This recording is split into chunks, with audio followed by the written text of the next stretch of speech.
किन लोगों की विश जल्दी पूरी होती है, किन लोगों को सिद्धि बहुत जल्दी मिल जाती है, यानी कि संकल्प में सिद्धि बहुत जल्दी मिलती है। वो कौन लोग हैं और उनके भीतर कौन कौन से गुण होने के कारण उनको यह परिणाम मिलता है। जय श्री राम दोस्तों। तो दोस्तों आज का मेरा वीडियो इस पर है कि किन लोगों की विश जल्दी पूरी होती है ना। हम भी कहते हैं ना कि हम इतने साल से कर रहे हैं लेकिन कोई फायदा नहीं हुआ, और कुछ कहते हैं मैंने ऐसे करा और मेरे को ये मिल गया है ना। तो ऐसा किन के साथ होता है, तो दोस्तों जानना बहुत जरूरी है कि क्या क्या गुण हमारे भीतर होने चाहिए, और अगर नहीं है तो उनको हम आत्मसात करें। तो दोस्तों रोज की तरह यदि आपको मेरा वीडियो पसंद आता है तो मेरे चैनल को सब्सक्राइब करें, मेरे वीडियो को लाइक करें, कमेंट करें, शेयर भी करें। दोस्तों कमेंट में जय श्री राम लिखें, क्योंकि राम हमारी ऊर्जा है। तो दोस्तों सबसे पहली चीज दोस्तों इसमें है कि चरित्र की उच्चता, चरित्र की शुद्धता, ये आपके पास होनी बहुत जरूरी है। आप भगवान की पूजा कर रहे हैं, पाठ कर रहे हैं ना, जप कर रहे हैं, लेकिन आपके चरित्र में सच्चाई नहीं है, आप कहीं झूठ का भी साथ दे रहे हो या फिर किसी को खुश करने के लिए सही आप झूठ बोल रहे हो, तो फिर आपकी विश कैसे पूरी होगी। दोस्तों सिर्फ एक छोटी सी बात है कि हमारे घर में एक दिन एक कोई बिजली वाले लाइनमैन आए थे और उन्होंने माथे पर चंदन, यहाँ पर गले पर भी टीका लगा हुआ था और बिल्कुल ऐसे कि विष्णु भक्त हैं सब, है ना। लेकिन काम करने के लिए उन्होंने रिश्वत ली। तो देखिए अब वो लोग वो इतनी पूजा पाठ कर रहे हैं, इतनी भक्ति कर रहे हैं, लेकिन मन उनका कहाँ लीन है, मन उनका झूठ पर है, आप मोह में है, ठीक है, लोभ में पड़ा हुआ है और इस तरीके से रिश्वत ले रहे हैं। तो कल के दिन ऐसे ही लोग फिर बाद में ये भी बोलेंगे कि कुछ नहीं होता पूजा पाठ से, हमें तो कुछ नहीं मिला। अरे खुद को देखो, अपने चरित्र को देखो ना।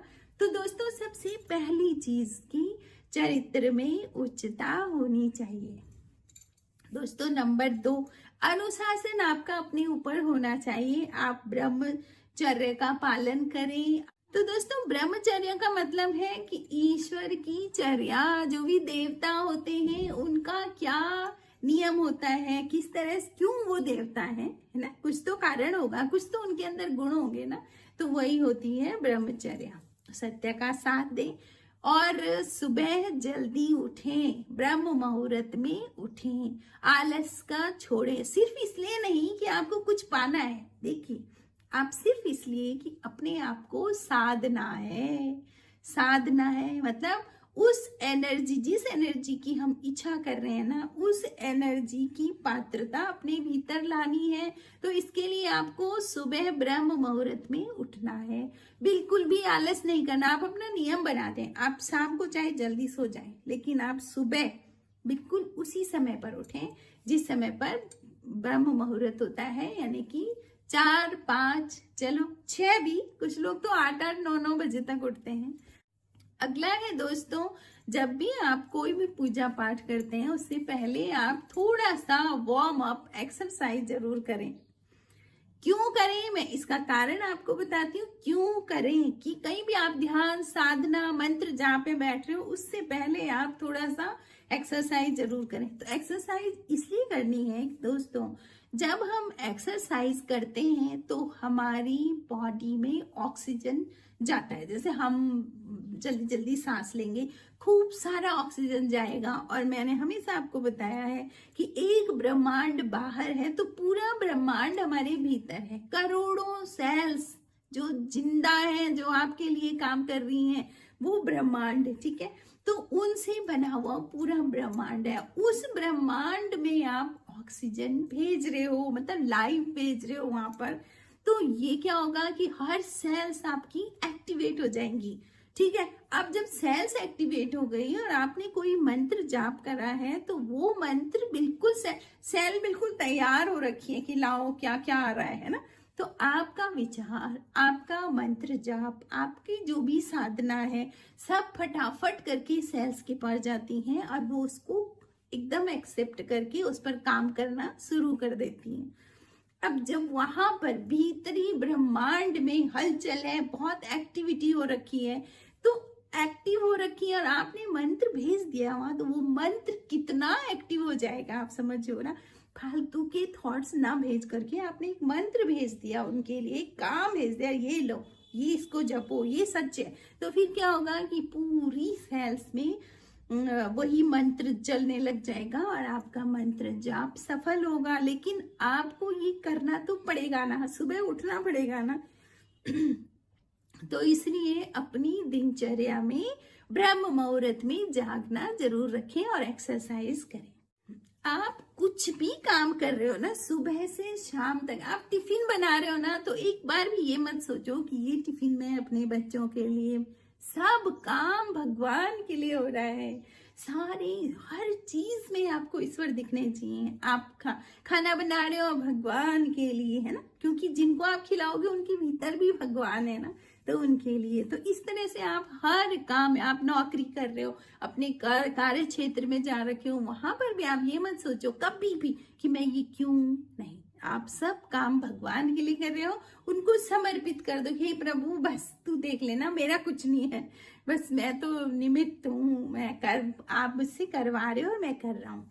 तो इस तरह का भाव रखें दोस्तों। जब आपकी ईश्वरीय ऊर्जा, जब आपके इष्ट की एनर्जी आपको मिलेगी ना, तो उससे क्या होगा, आपकी इंद्रियों में खुद ही कंट्रोल आ जाएगा। आपकी इच्छा ही नहीं होगी कुछ अनसंट देखने की, या किसी को कुछ गंदा बोलने की, या कहीं पर गलत बात हो रही है तो उसको सुनने की, कोई किसी की चुगली कर रहा है तो आपका मन ही, आप वहां से उठ जाओगे, आपको बिल्कुल अच्छा नहीं लगेगा। क्यों? क्योंकि वो एनर्जी आपको इस काम के लिए रोक, उनको पता है कि आपके लिए क्या अच्छा और क्या बुरा है। तो इस तरह से इंद्रिय कंट्रोल हो जाएगा। तो इंद्रिय कंट्रोल से भी आपकी सारी मनोकामनाएं पूरी होती रहेंगी। तो प्राणों का संयम, ये तो अपने आप ही हो गया कि आप सांस ले रहे हो, आप छोड़ रहे हो, तो आपको अपने पे संयम आ गया, है ना। आपको कितनी सांस, कितनी गहरी सांस ले रहे हो, कितनी छोड़ रहे हो, तो आप संयमित हो। तो कंट्रोल, मतलब समझ लो आप गाड़ी चला रहे हो और आपकी स्टीयरिंग आपके कंट्रोल में है कि, और ब्रेक कहाँ पर लगाना और कहाँ पे चलाना है, तो फिर तो कोई दिक्कत ही नहीं होती है ना। तो ऐसे ही आपका अपने प्राणों पर भी कंट्रोल हो जाएगा, तो आप अपनी विश को जल्दी पूरा कर सकते हो। दोस्तों, कभी भी कोई भी आपकी वस्तुएं होती हैं, जैसी हमारी भौतिकवादी जगत में हमारा बहुत सारी चीजें होती हैं, उनको कभी भी शरीर से पकड़ो, मन से नहीं। मन से नो नो नो, शरीर से ठीक है ना, पर ऐसा ना हो तुम्हारा मन उसी में जा रहा है ना, ऐसे नहीं। मन को अपनी कंट्रोल में रखो, मन को उस जगह लगाओ जहां आपको लगाना है। ये जगत मिथ्या, उसको बताते रहो कि जगत मिथ्या, वो आपको भटकाता रहेगा। और अगली बात दोस्तों, कि आहार में शुद्धि रखें, जो कि बहुत जरूरी है, क्योंकि भोजन भी इस तरह से भजन की तरह होता है। और आप जो भोजन भेज रहे हो ना, उसकी एनर्जी भी आपकी पूरी शरीर को बना रही है। तो इसलिए भोजन भी भजन की तरह करो और शुद्ध आहार करो।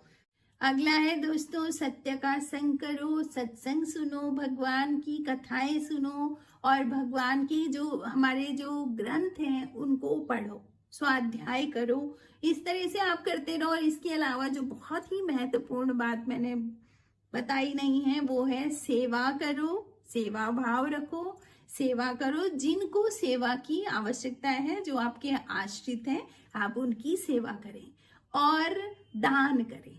आप जितना भी कमाते हैं उसका कुछ परसेंट बड़ी ईमानदारी से निकाल के दान करें। देखिए, आपकी विशेष बहुत जल्दी पूरे होने लगेंगी अगर आपने इन कामों पर ध्यान दिया तो। दोस्तों, आपको वीडियो कैसे लगा कमेंट जरूर करें। दोस्तों, अगर आध्यात्म को बहुत बारीक से समझना है ना, तो शायद मेरे ये वीडियो आपके कुछ काम आए। Thank you.